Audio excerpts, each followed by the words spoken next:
Thanks, everybody. Like I said, my name is Bob Wheeler. I'm from clearjobs.net and cybersecjobs.com. One of the few folks here who does not really play with computers a whole lot. I'm a human resources person. I was a recruiter at one time, and now I work for a job board. We're actually two different job boards where we help connect job seekers to recruiters and hiring managers. And some of the things that we do, part of that is outreach to job seekers to help folks become better at what they're doing, because it just helps everybody out. I like to describe the job hunt process like two blind people walking around in the same room, sometimes hoping to bump into each other.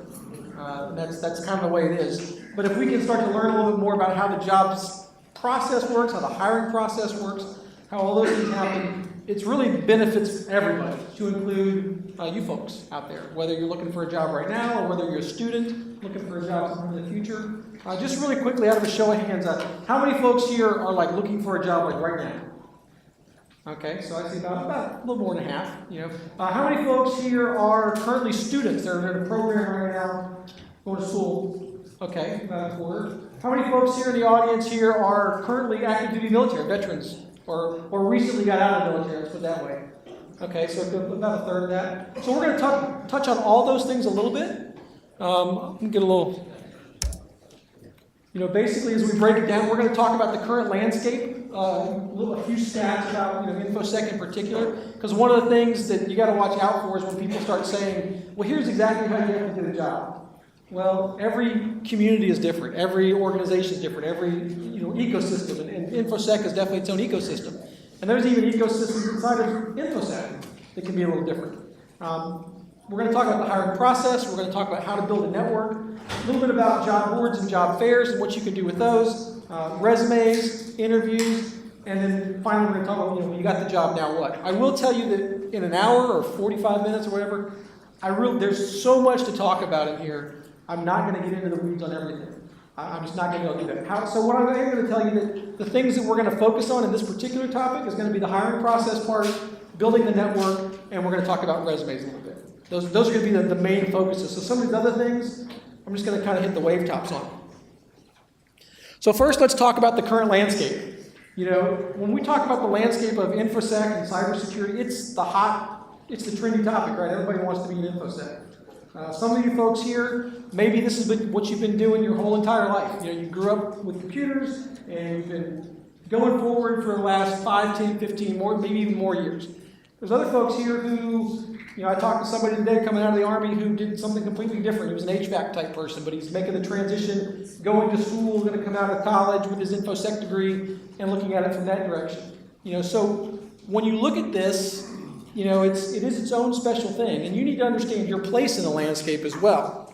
Because when we look at, things stuff on the news all over the place, workforce shortage, 1.8 million people, 0% cybersecurity unemployment.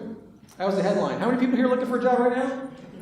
Right? 0% unemployment, right? So does that mean that why aren't they just throwing money at you? Well, it's part of that's because it's not the same thing. I mean, being a job seeker still isn't easy. You see other articles, being a veteran makes it tougher. Is the CISO job market overcrowded?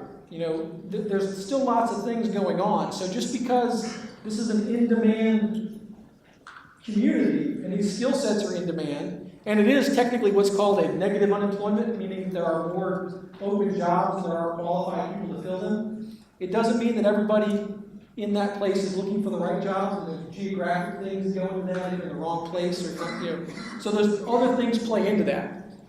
And that's why it's important to not just be smart, but to really understand the job market and to know the way things are working. For example, there was a survey that McAfee did not long ago. U.S.-based respondents. These are the skills that they said are scarce. So when you see a slide like this, and you see software development, intrusion detection, attack mitigation, these are the things that people are saying are scarce. So if these are the things that you're doing, you're going to want to make sure that you're putting this kind of stuff on your resume. But more importantly, these are the kind of things that if you're doing these things, you want to find people who are hiring for these skills. You want to talk to those people. You want to find out more about what's going on in their company and in their area.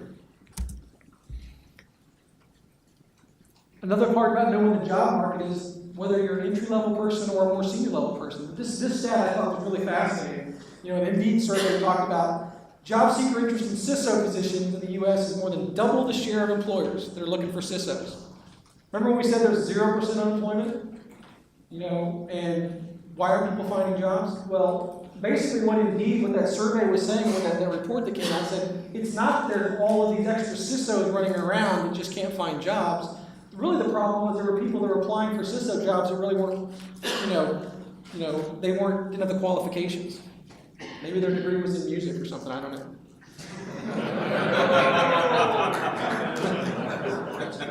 Topical humor there. But the more important thing is that, if you're coming out of school and you're looking for an entry-level position, you need to understand you're looking for an entry-level position. There are real jobs that require experience, and it can be tough to be somebody with the degree but not the experience, and we can talk about what you can do to put yourself in the best position. But if you don't understand the market, you could end up pursuing things that aren't going to really come to fruition for you. That's what's going to make you frustrated. So what we really want to know is we want to understand the hiring process. And I love this slide where we're saying trust the process. I think that in the movie he's like, trust the process. But I think that the quote marks go somewhere else. I think that in a talk like this, it's more like trust the process. Because you can't just trust it. You need to understand the hiring process. When we talk about things, understand how things will work out. I like to equate this to like martial arts. You can probably tell by just looking at me that I'm a martial arts guru, right? I did serve some time in the military. I did get my TAM belt in the Marine Corps, which is the basic level of martial arts. It's like everybody had to get it. So I don't know much. But I do know that in things like jiu-jitsu, if they pull, you push. If they push, you pull. It's about using the momentum that's already going to maximize your effectiveness. And when you understand the hiring process a little bit more, you can do the same thing. You can find out how the machine is already operating, how the process works, so that then you can maximize your effectiveness, and you can also mitigate, banging your head against the wall a little bit. So let's talk about the hiring process. First thing you got to know is who's who in the zoo. Who's who in the zoo? You hear people, if you talk over these career counselor classes, they talk about, you got to know the hiring manager. Talk to the hiring manager. There's a lot of folks who don't know what a hiring manager is.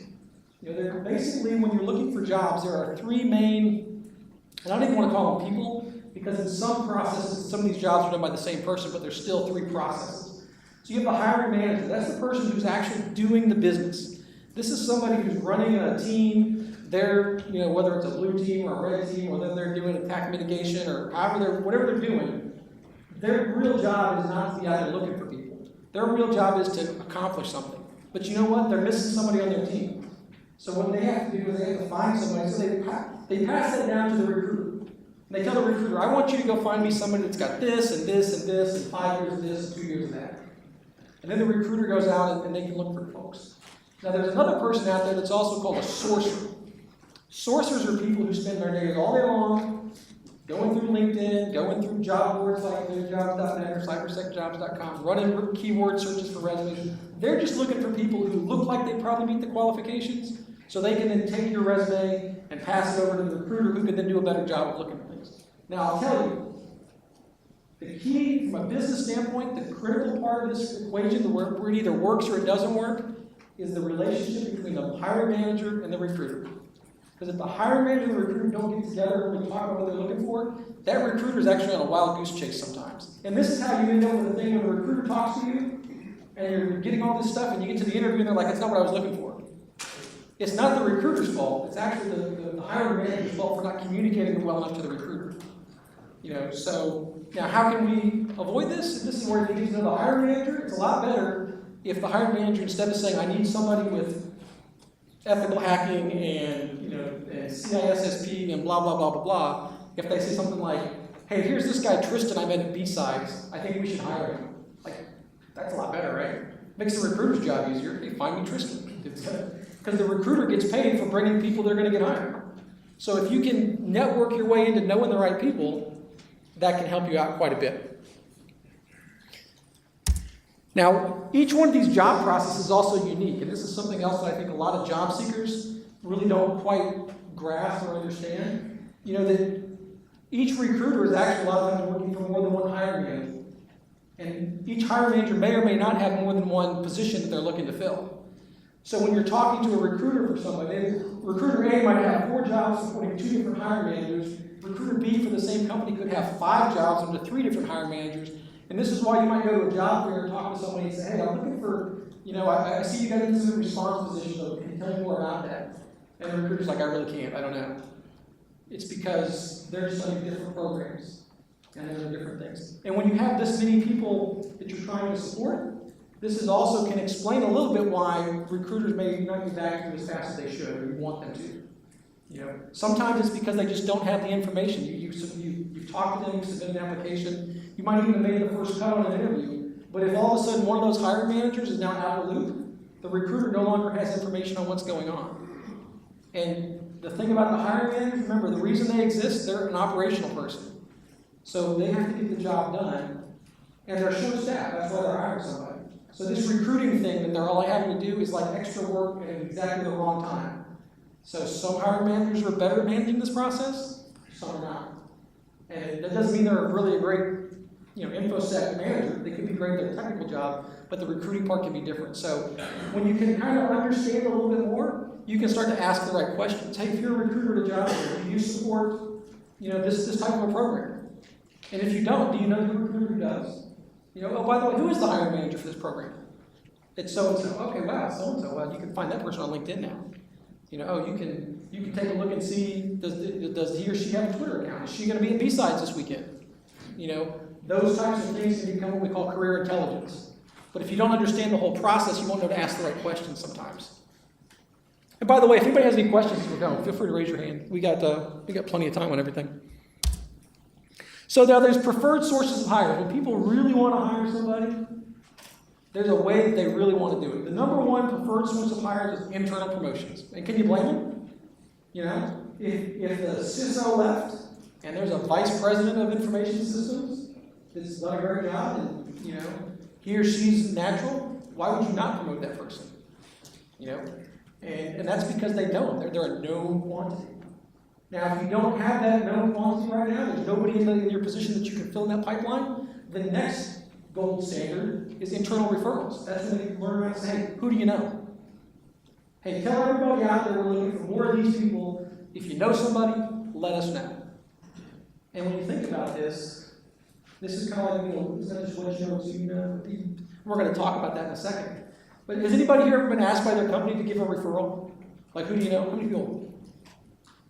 What do you think about that? What kind of responsibility do you feel to give somebody's name? Would you just throw anybody's name to your boss? Why not? You're shaking your head up there at the top. Why not? Because you put your own name on line too. Yeah. What happens if they say, what's your name, by the way? Sean. Sean. Hey, Sean said we should hire Joe. So let's hire Joe. Sean's awesome. And Joe's all of a sudden 6 months later, he can't show up to work because he's always drunk. Did he know that? Maybe not. Probably not. We hope not, but he might. So you're right. You're putting your reputation on the line. So that's why internal referrals are also kind of cool because you don't want to, and I've been in that situation. You don't want to put your reputation on it. So if you want to become an internal referral, if you know that Sean works at the company you want to work for, is it just enough to know Sean just because you met him at BSides and had a Chick-fil-A sandwich with him? He's not going to throw you a referral after that. But if you had a conversation with him and talked about, hey, what is it that you guys do at your company? Oh, no kidding. That's what I do that too. I'm studying that. I lead the club for that at college. I'm looking for entry-level positions. And he says, oh, that's really cool. Are you going to be at are you going to go to BSides Charleston? Oh, yeah, I'm going to go there. If you can slowly build that up, eventually he gets more comfortable and says, you know what, I met this guy at BSides last couple of times. I've seen what he's doing. I think we should check him out. It grows slowly on those network sides. But that's where you want to be. So if you can't find internal referrals, the next thing you do is people that they find, people the company reaches out to. So this is where you got those recruiters and sourcers doing resume job boards, and they're going to job fairs. They're setting up a table at BSides now. They're going to professional conferences, other places to meet folks. So they couldn't find somebody that was already there. Nobody knew anybody. Now we're out looking. Now if none of that's happening, the next thing is people who find them. Now you're starting to see jobs posted out there on Indeed and wherever. We need to hire somebody. So if you see a job that's posted out there on that, they've probably gone through all of these things first, right? But let's look at these differences. This is where managers like to start, right? And then when we talk about why it makes sense, managers who want to get the job done and businesses who want to hire folks and make money and be a successful company, they start there. But where do most job seekers start? Most job seekers are coming out of college, coming out of the Army, looking for another position, whatever, and they're like, let me just see who's hiring, who's got jobs posted. This is the worst place to start. Now, am I saying you shouldn't be on job boards? Am I saying you shouldn't look for things that are posted? Absolutely you should. This is good in career intelligence. But it is by no means the end-all, be-all of getting your next cybersecurity job. It is maybe 10% of what you really need to be doing. And I would commend all of you folks for being here, because just by being in BSides, you're in a place where people can find you and know that you're interested in what's going on. You're in a place where you can talk to people like Sean or somebody else who can refer you. You're getting to know people, and then eventually you get to work for a great company. You get internal promotion someday. All right, so networking. Who here loves to network? He asked at the cybersecurity conference. Networking is not just about talking to anybody. It's not just about jabbering to somebody on the bus. It's not just talking about, blah, blah, blah, blah, blah, blah, blah, blah. And it's not a dirty word. And if you're in the military, it's not something you start doing after you get out of the service. If you're in college, it's not something you do after graduation. Networking is, the best way to put it, it's just marinating in your profession. It's just always being there. It's always being engaged, asking questions, and we're going to talk about the different things you can do to network. It's professional development. And you look at this, BSides is a networking event. And it's what it really is, a professional development event. You guys are talking to people about stuff you really care about. Networking is about teaching others. Something else that I love about BSides is how many speakers are here that are first-time speakers. There was a high school kid, right? So I heard about that. There are people here who are excited about being their first-time speaker. That's part of networking. You're getting yourself out there. You know what that person is engaged in and what they're passionate about. It's also about getting help from others and being cool about it. Because networking is something that you don't just go around looking for who can help me. Because if we all did that, nothing would ever get done. Real networking is also about who can I help, because you're building those relationships so that eventually when somebody says, who do you know? They can say, I know a guy. When they say, who do you know? You can say, I know this girl over here who can do this. That's what you're looking for. Just being engaged and being curious. And that's what networking really is. Any questions so far? Yeah, right here. What do you do about strategies for folks who are like over 50, over 55, even over 60? Yes, strategies for people. And the answer to this question is, first of all, it's very true that you should have a specific strategy to your own situation. So everybody's strategy should be a little bit different. Now, if you are over 50, over 60, the question then becomes, are you looking to get to stay in the same vein, like a up and down transfer, or are you looking to go laterally, like to get into a whole new career? Because if you're looking to get into something completely different, if you were a 45 or 50-year-old Army infantry officer who just wanted to get into cybersecurity, that'd be a little difficult, because most of the opportunities for your skill sets would be entry level, and you may not be looking for that for your paycheck wise. If you're looking to progress in your career, kind of up and down wise, then it really becomes a big thing about being professionally engaged, being here, talking to people, and those types of decisions when they're going to hire a new CISO, or when they're going to hire a new VP of IT or something like that. Those decisions are such big risk management. I made the joke earlier about Equifax, but they're big, important decisions. So it's not something they just take lightly. So they're going to want to get to know you a lot. So it's being on boards for things. Being a leader at BSidesAugusta.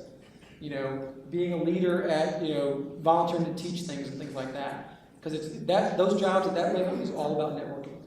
Does that answer your question? Yes.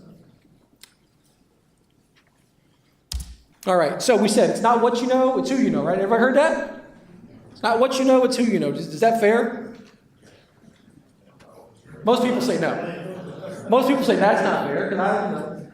Well, what if I'm great? What if I'm awesome? If you're a genius and nobody knows you, then nobody knows you're a genius. And that's what it comes down to, right? So that means what? We need to make sure we know everybody, right? We want to know everybody. Because it's also not just what you know and who you know, it's who knows you. but it's also how well they know you. And we kind of told the story, you got to tell people what you're passionate in, because you know what? If you're an idiot that knows everybody, guess what? Everybody knows you're an idiot, right? So that's where it comes down to. Networking is not just talking to everybody. It's not just spilling your guts about, my name is Bob, and I graduated from college last week, and I'm looking for my first job, and blah, blah, blah, blah, blah, blah, blah. It's not just regurgitating that. You talk about your elevator speech. It's about telling people what you do, and it's about being able to show people what you do. And doing it a little more slowly and methodically at the right time is what's going to really get you there. Other parts about networking, social media.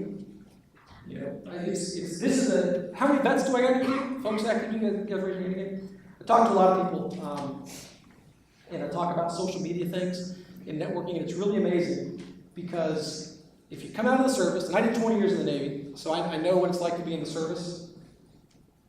When you're doing this, and you have your first sergeants, and you have your chief petty officers, and your captains, and your colonels telling you, man, you better not be on social media. You better not be on LinkedIn. You better not be on Twitter, And then, now how many people here, how many people here are on Twitter? Look at that. Everybody who went in the military is on Twitter. And that's something that is a kind of a shock to people who are in the service right now. The Twitter is really, and it's cybersecurity-wise, InfoSec-wise, your community is more Twitter-focused than probably any other community that I know about that's out there looking for jobs. I'm not saying it's right or wrong, I'm saying it's the fact. So if you're coming out of the service, or if you're in college right now and you're not on Twitter, are you really engaged in the cyber community? You're kind of not. If you look at the little brochure that's out there for all the speakers, you see everybody's Twitter handle right there. So you need to be out there doing those things so you can follow companies. And you can follow events. You can follow the BSides, Augusta page. You can see all these companies that have been shout-outs and stuff going on. That's how you get that career intelligence to know what's going on. As you're following those things, you can follow other things like specific people. If you start seeing speakers that you want to follow, if you start seeing organizers that you want to follow, and when you get in there, you can even see who they follow. You start pulling the string on stuff, and you start to realize, oh my God, I didn't realize how many companies hired cyber folks here in Augusta. Got a question in the back there. So, what about Twitter accounts that follow you first, like people and or companies that might fit into your clients, that they follow you first, and you have no idea where they came from? That happens a lot, and that's one of the things about Twitter is that you don't get to accept who follows you. So now what I would tell you is, if somebody just follows you, and this is, I think, one of the reasons that cyber community likes Twitter is it's a little more anonymous, and you certainly want to watch out what you're tweeting out there and stuff like that. But if someone just follows you, you're under no obligation to follow them back. But if it's a company that follows you, like a legitimate company that follows you, that's a sign. And when we talk about those sourcers, if you're a really high in-demand person, when the people who are looking for new, like really the purple squirrels and the unicorns in the world, there are folks on there they're hacking this conference, just like you guys hack everything else. They're finding ways to find the registration list of who's at this conference. Who's at this conference, who's going to be in Hacker Halted in Atlanta next, in about a month, and who's doing this. And they start to look at things, and they start putting pieces together. And then they start to woo you a little bit and be like, hey, I see that you're into intrusion detection stuff. I see that let me send you this white paper about stuff. Maybe you want to talk about this. That's how they really get the high-end talent. Now, are they going to do that for entry-level stuff?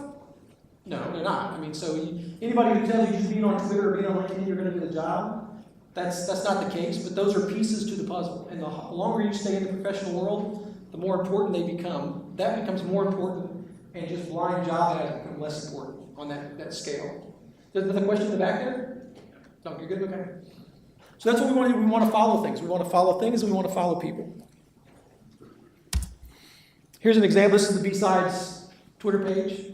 I took these screenshots a few days ago, so it's not current, like in the last hour, but it's up there. And you can see there's 400 and something people, that are following this page. So looking at those things can help you, like I said, to figure out what's going on in the world. And it becomes its own rabbit hole. You start following these people, following those people, seeing who's sharing stuff. Now, another thing that we want to talk about a little bit is job boards and job fairs. The word up here is niche, because there's lots of different job boards and job fairs out there.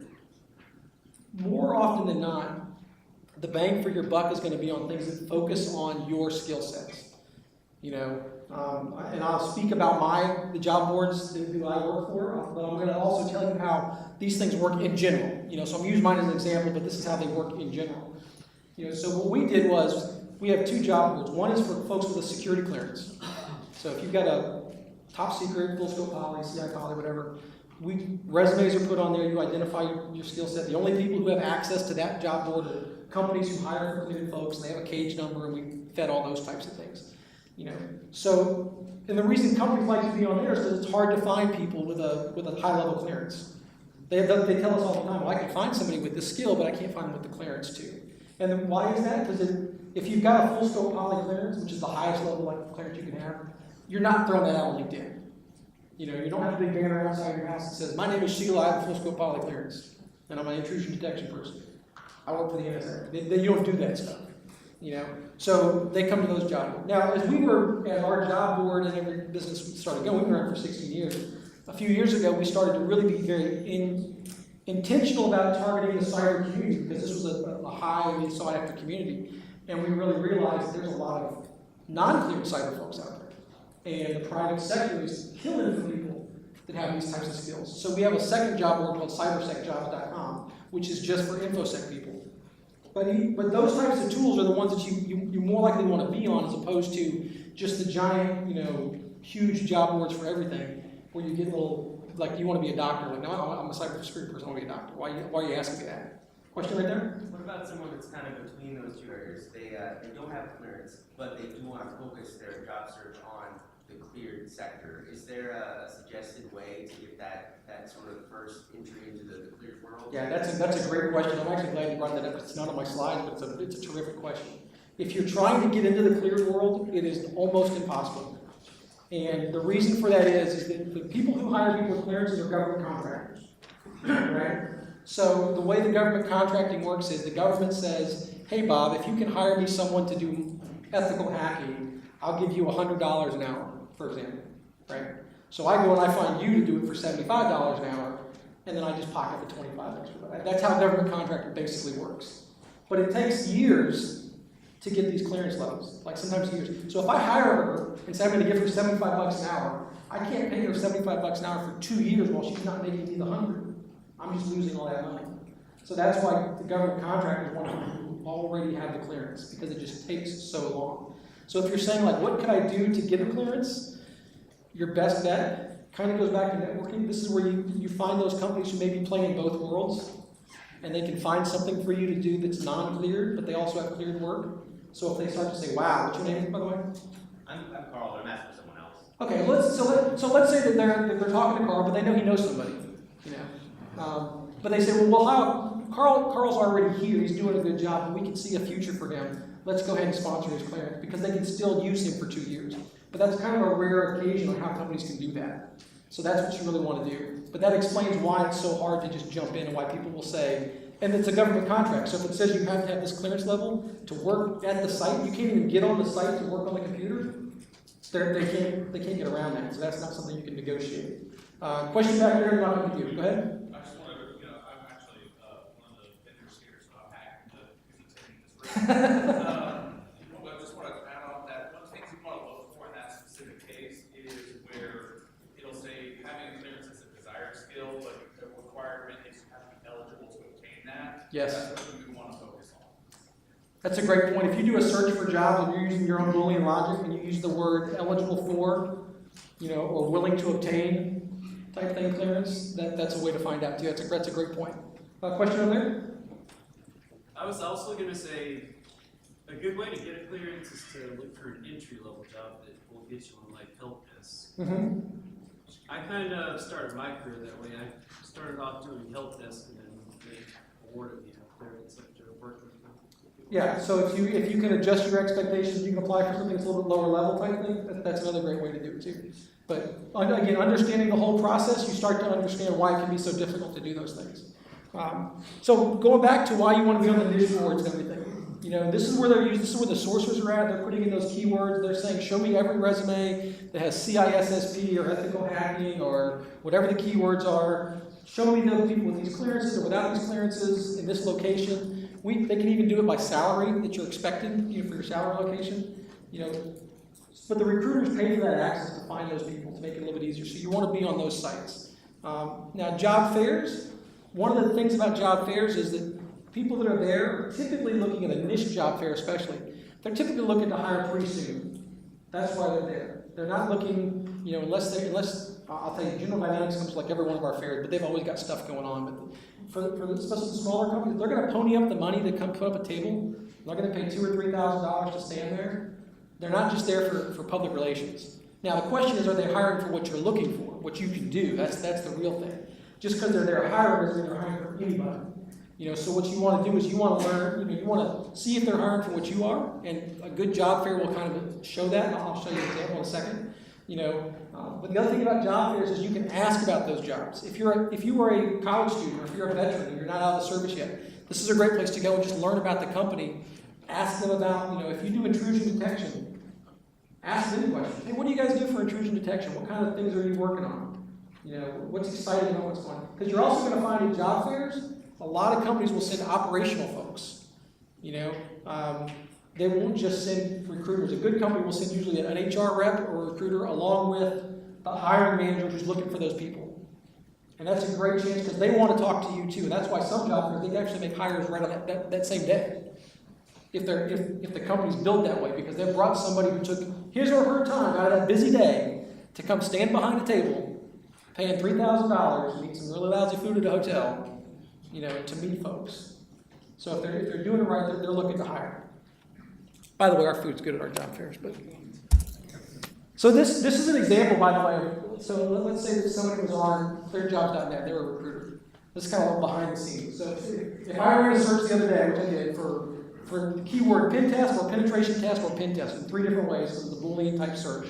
You can see this is what the resumes come up as. The resume itself doesn't come up right away. It comes up as just the results. So this came up with 342 resumes in that search. And it's listed in order of most recently updated first. So this is what the recruiters see. And they can see the key skills, they can see your education, all that stuff. They're going to use this to make a determination about whether they want to open your resume and look at it more closely. And then when they open it up, any of the keywords will get highlighted in yellow. So this is how job boards and resume search engines work.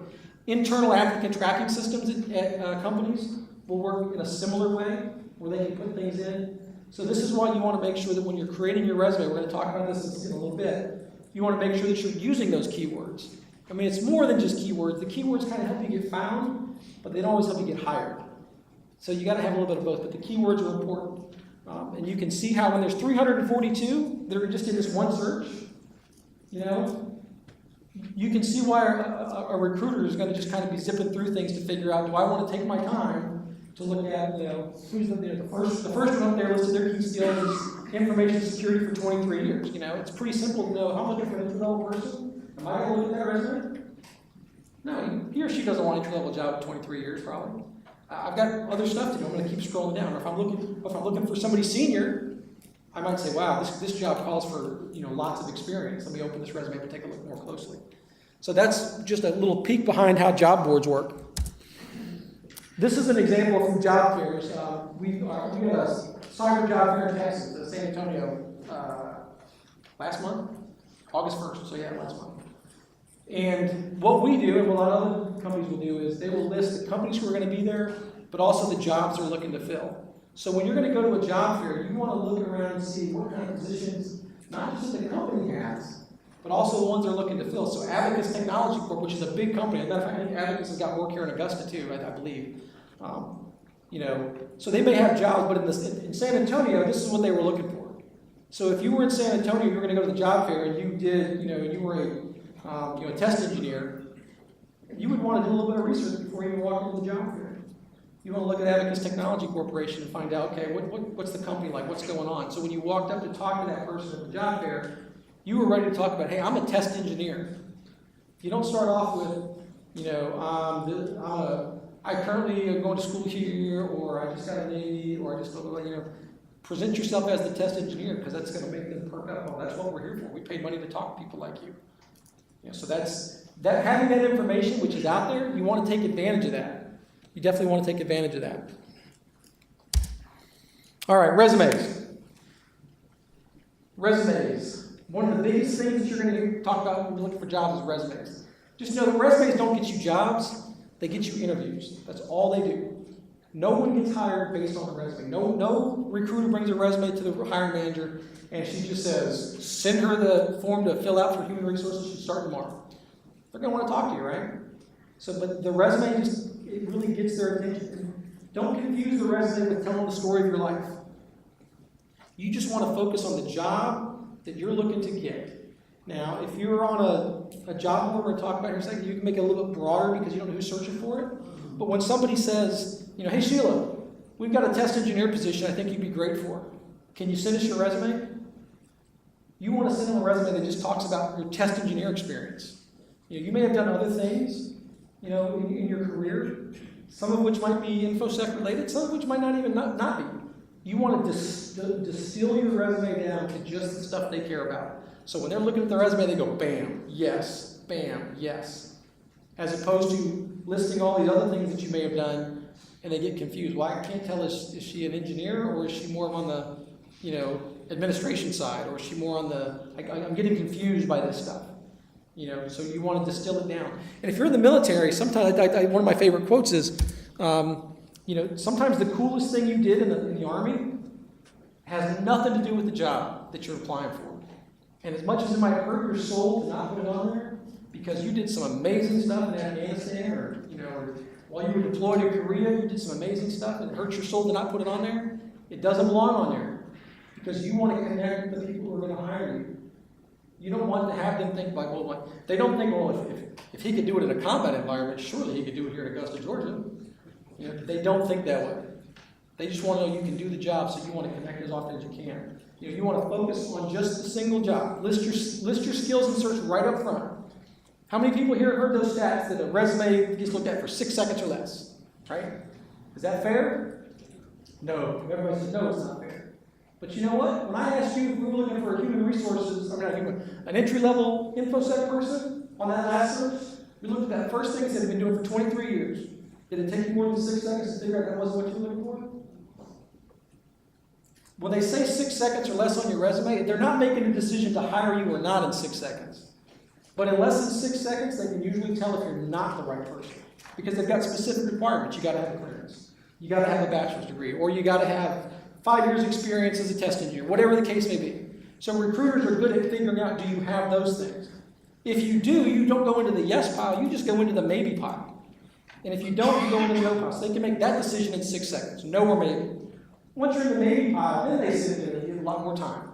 Because now they can say, well, let's take a look at this more. So you want to make sure that you're listing your skills and search right up front, the best that you can, so they can see, yeah, you belong in the maybe pile. And then you can fight your way out of that. Remember on your resumes, responsible for is not an accomplishment. Lots of resumes say what you're responsible for. You know, yeah, this gentleman right here, you're responsible for videotaping right now, right? You know, there's people videotaping all over the place. If the videotape doesn't get done, was he still responsible for it? Yeah, he was. It just didn't get done. You know, so responsibility just describes the job. It doesn't say how well you did the job. You know, so you want to tell people, you can tell people what the job entails, but then you want to have specific bullets about what you did, the story of how you did it, what tools you used. When I talk to recruiters and hiring managers looking for InfoSec type people and cyber people, that's what they want to know. They want to know, what did you do? What tools did you use to do it? What kind of environment were you working in, a team environment? And what was the result? Not just, I used this tool. Okay, well, what did you use it for? How often did you? Not just, I'm certified in this.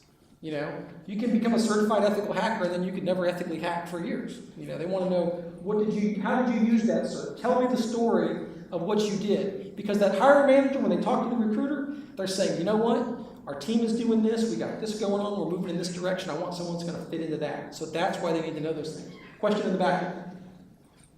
Yes, for those that are in school, how do you mitigate your accomplishments that you have not quite earned just yet in the format that you said? You know, of course you can put your educational things that you've done on there, but in certain positions, you know, they want to actually see more work outside. Yeah, that's a great question. Her question, for those of you who didn't hear it, was if you're coming out of school, for example, and you don't have the experience, but these jobs require experience, how do you mitigate that? Well, you know what, the short answer is you don't. If it requires the experience and you don't have the experience at all, then, but not every job requires it. So this is where you kind of readjust. You're looking for entry-level positions. Now, that being said, don't discount some things that you can do. I've talked to recruiters and hiring managers who say things like, if you build your own sandbox, and you run tests and you do things, put that on your resume. Tell the story that you did. Tell them, I built this, I tested this, I did this, this is what I found. If you're in school and you're a member of a club, it's doing things, list those projects, list the classes that you're taking that are important to you. If you are volunteering at BSides, if you give a presentation at BSides, list those things. Now, will all of that stuff, are they going to say, well, that's the same as 10 years experience? No, it's not. It's not going to do that. But is it going to get you past, I don't have any experience at all? It will. So you can list those on there. You can definitely put them on the resume. And you can, there's a number of different ways to put it on there, but you can certainly list those things that you're doing, and that's why you should be building sandboxes and volunteering at BSides and being members of clubs and doing intern work and volunteering for folks and running, security on the local PTA website or something like that, whatever's going on. Any of that stuff that you can do, put it on the resume, because that can show experience, even if you didn't get paid for it. Does that answer your question, Megan? Yes, thank you. Yeah. I have a question, maybe you can elaborate that after the speech, like how one would go about putting those side projects that you do. Mhm. I'm not talking like GitHub or anything like that, but I run an extensive home lab at home. That doesn't mean I have production experience, using Ansible or setting up IDSs and whatnot. So I would like to know how to translate that kind of experience to something that is marketable. Sure, and I'll give you a short answer now, and if we want to talk afterwards to get more depth, I can do that. But the short answer is, if you're going to do stuff in your home, it really comes down to really taking the time to describe how you did it. Telling on the resume that I did this, I used these tools, this is what I wanted it to accomplish, even if it's real world or just sandbox stuff, saying that. Because what you're trying to get at there is someone says, and especially for that entry level or that slightly above entry level position, where they say, wow, this person cares so much about it that he did these things. And just setting it up himself, shows that he's got the drive to do things, and he knows more than somebody who's never done it. So it's not going to translate to becoming a CISO right away, but it can get you in a place that you want to go. And the other thing that you can do with those things is, if you do that and you get any kind of help doing it, if you partner with somebody, the more you can list that stuff. And the biggest thing is, when we said, resumes get you interviews, not jobs. If you can tell just enough story that you get to the interview, that's when the operational manager says more like, tell me more about how you did that. And then you can get into the weeds about this tool and that language and this, all that kind of stuff that they're going to really get into. So you want to just pique their interest on that. So does that answer your question shortly? Yeah, and if you want to talk more afterwards, I can give you some more ideas. All right, so we talked a little bit about, you want to distill, not dilute. You don't want to say in there stuff that, I talked to one guy earlier today at the table, HVAC technician in his previous life in the Air Force before he went to school to be a cybersecurity person. Did great work in the Air Force, but he doesn't want to put, heating and ventilation stuff in his resume. Even if he led a team of 17 people to do great work, that's not what he's applying for. All it lets people know is, it's like, oh, well, is that what he wants to do, or why is this on there? It might make your resume shorter, but it's distilling it down to just what they want to hear. 1 to 2 pages is fine. If you want to make a longer one to put on a job board, like if you're going to be on cybersec jobs, and you want to make it 3 or 4 pages because you've got a lot of experience, and you want to list every language you've ever programmed in, there's really nothing wrong with that, because at that point it's in a database. Really, people are just searching the database to see your resume come up. But if they reach out to you and say, hey, we want to talk to you about this specific position, the first thing you want to say is, let me send you a resume specific to that position. If you go to a job fair and you talk to somebody and they say, well, we're looking at this, network engineer position, let me put your resume together just for that. Let me tell you, you want to distill it down there. So it's going to be very possible that you're going to have 3, 4, 5, 7, or 8 resumes, depending on the position that you're looking for. But don't be afraid to take the time to, even if you've got a general one, to kind of pull it back and say, yeah, here's my general one, but let me send you a better one tomorrow. Question? What do you do with positions that I'm not really sure if all the responsibilities are involved in it, so it's hard to cater a resume towards it? So you're talking about the position you're applying for? Yes. Okay, yeah. Good question. So if you're looking at a position, it's hard to really tell what the responsibilities are. This is where, the more work you can do, the less likely that this is going to happen. You know, if you haven't networked at all, you haven't talked to anybody at all, you're behind the eight ball.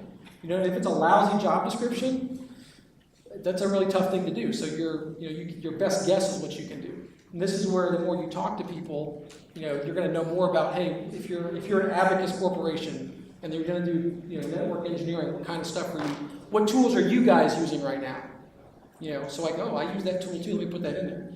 So it's asking those questions. If you have no idea, you know, I don't think it's a bad thing to try to reach out to people if you're going to do some career intelligence. If you find somebody on LinkedIn, if you find a recruiter, if you want to call the HR department, you know, if you want to call the department that's doing things. The worst they're going to do is tell you no, but if you called up and said, hey, I see you have a position that is listed as this, I'm just trying to get a better feel for what kind of tools you're using on that so I can tailor my resume if I happen to use those tools too. There's a good chance somebody might be like, wow, sure, let me talk to you about this. You might be getting an interview before you submit your resume. You know, but you got to go through the thing and ask the question. But again, when you see people at BSides, when you see people in class, when you see instructors and they're doing something, ask them those other questions. So I see you do this. How do you guys do it? What do you use? And then I'll help you out. So I wish I could give you a magic formula to know everything about everything. And some job descriptions, honestly, they just suck. They're horribly written. They don't tell you anything. There's even some times where the job description is very well written, but it's really not what they're looking for. And that becomes that relationship between the manager and the recruiter, where the manager said, we need to hire a new one of these, a new XYZ person. And the recruiter says, well, what's the job description? They go, just use the last job description, which was the last one they used 2 years before that, which was the last one they used two years before that. And that's when all of a sudden you're like, why do they want somebody to use this technology? That doesn't, you know, that went out the window. It's because those things happen. You know, and that's what puts the recruiter in a bad situation, because now they're calling you and saying, you know, I'm looking, you know, do you work in Dallas? You know, something like that type thing, you know. So asking those questions of, well, what are you using? All of a sudden can help you say, oh, well, that's not in the job description, but if they tell you that they're using that tool, that needs to be in your resume. All right, other things about resumes. If you're older, maybe you're not say older, like I'm older too. I mean, I remember coming out of college. Used to be education right there on the top. Got my master's degree in this, got my bachelor's. Really, education at the top of the resume is really only for people who are just coming out of college. If the best thing you've got is your education and your certs, you leave with that. But if you've been in the business for 5 or 10 years, at that point the best thing you've got is your experience. You want to lead with your experience. At the very end of your resume, you can put, by the way, I got a bachelor's degree in this and I got a master's degree in that. You know, whatever. There's also no need to list references. It used to be back in the day that people would either list their references. Here's 7 people you could call. Then it became references available upon request. Those things just kind of make you look a little bit out of date. Nowadays, if they're gonna want references, and a lot of places do, they will let you know. They're not gonna let you know exactly how they want those references to be. Like sometimes they have you send them an email and they have to log on to a site that's all super secure because of litigation and stuff like that. So there's no need to list references on your resume. Another question that people ask about is cover letters. And if you ask 100 recruiters, you'll get probably 100 different answers on cover letters. The best way to put it is the times that cover letters are very useful are when you have something to say. If you have something to say because you're applying, because you're going to apply for a job in Minnesota and you're currently in Augusta, Georgia. You know, but the reason you're applying for that job in Minnesota is because that's where you grew up. It's where your family's at, you're coming out of the Army and you just can't wait to go back home to Minnesota. Say that in a cover letter. Because otherwise people go, why is this girl from Georgia applying for a job way up here in Minneapolis, right? So if you have something to say, that's one example to say. If you're transferring from one thing to another, you know, from one industry to another, you don't want to say that. Another thing is if you're taking a step down, if you're going to go from being in a management position, going backwards down to a technical position, you might want to tell them why you're applying for that. You know, I realized that my last job was in management, but you know what? I realized that you know, I really enjoyed the hands-on aspect, or maybe the travel that I had to do with this other position took me away from my true love was just whatever. When you don't want to do a cover letter, don't do a cover letter just to do one. Because if you just think, well, I just have to have a cover letter because they told me at the career center to make a cover letter, and all it's going to say is, to whom it may concern. I think that my exceptional skills and the things of cybersecurity are exactly what your company needs, blah, blah, blah, fluff, fluff, fluff, fluff, fluff. All you're doing at that point is just risking misspellings. That's all you're doing. So if you have a reason for a cover letter, tell your story. So recruiters don't necessarily, I mean, me as a hiring manager, I want to see the cover letter, make sure they communicate well, know how to use a frequent spell checker. Yeah. Grammar checker. So I find it to be valuable, but in general, the industry is not as valuable anymore. You know, what it really comes down to is it comes down to individual preference. And if you're a hiring manager and you want to see those things, I would recommend you say that in the job description. Please send me a cover letter. I value those things. You know, but there's a lot of people who, in the bigger world, the recruiters are just going through and finding things. They're finding resumes. They're bringing resumes to the hiring manager. It's such a machine process that it's not getting read in some places. You know, so I do hear a lot of people who want those things. If you want them, I say tell people you want them, because then you're going to get them. Otherwise, people are going to be like, well, I don't really have much to say, because it's not as standard anymore. It's not. You shouldn't expect everybody to have a cover letter. All right, so when we're all done, by the way, and if you don't get one here, because we're going to vacate the room when we're done. My table over here, conveniently close to the coffee shop, I got copies of pretend resumes here. This is Grace Hopper. She's a great person. I think she's still looking for a job. She's got years of experience. But basically, this resume just kind of breaks down things like skills right up front, so you can see how, if you want to put your skills and your how long you've been doing it. I mean, if you're a hiring manager, you can see that right there. You can figure out in less than 6 seconds, do I want to look at the rest of this resume? That's kind of what it's designed for. And then it just kind of breaks things down on how you want to do things. You can do a one-page resume, so stop by and see me. I'll give you copies of this to take back with you. And then last couple of things. We're kind of running short on time here. When you're going to get your interview, resumes get you interview, right? First of all, keep it real. Don't lie. You know, that's the biggest thing. You know, if you've done interviews, they know, you know, focus on the job too. When they ask you questions like, what's the most impressive thing you've done? Answer the most impressive thing you've done in terms of intrusion detection. Not like the fact that you can juggle, you know, or if you were in the military, the fact that, you know, when you were in Afghanistan, you know, you shot somebody or something like that, you know. People say those things, you know, and they're still that's what they did, and there's nothing wrong with that. They did it for their country, but it's not what you bring up in an interview. Because all of a sudden, you're talking about now intrusion detection. I'm like, you shot somebody? You know, that's all they're hearing. You know, when you're done, you know, ask questions. That's another. When people say, "Do you have any questions for me?" Too many people say, "No, not really. I'm good." That's a horrible thing. There's your hiring manager right there. She's shaking her head. Ask questions. Ask about the job. One of the great questions they always ask us as a job seeker: where do you see yourself in 5 years? Right? Pretty easy question. How about you ask them, hey, where do you see this company in 5 years? Oh, well, we're going to be moving into this. We're going to be moving into some non-clear stuff. We're going to be doing it. That shows that you're interested. So make sure that you have questions that you write them down ahead of time, so you can kind of tick them off as you go. When they say, do you have questions? Yes, I do. As a matter of fact, I had 6. You've already answered 3. Here's the 3 I still want to know. That's going to show something. And then follow up. When you're done with the interview, send an email. Say thank you for your time. It reminds people. You know, you can send a handwritten note if you want to get super fancy. Most people nowadays just send an email. Anybody in an interview who gives you their business card, send them an email back. If you have a team interview and there's like 3 people and they all give you your business card, when you're done, you know, dear Joan, thanks for taking the time to talk to me. I was really impressed by what you guys are doing. I really enjoyed seeing that you guys will be doing this the next 5 years. And then reiterate, I really want this job. Let people know you want the job. But remember, when you go to an interview, you're also interviewing them. Maybe you don't want the job. Hey, after listening to what you guys are talking about, that's really not what I want to do. I appreciate your time. They're going to appreciate that too, because they don't want to hire you and have you quit. So, follow up. Now you got the job. Now what do? You know, the biggest thing, there's only one thing you got to do once you get the job. Keep building and maintaining your network.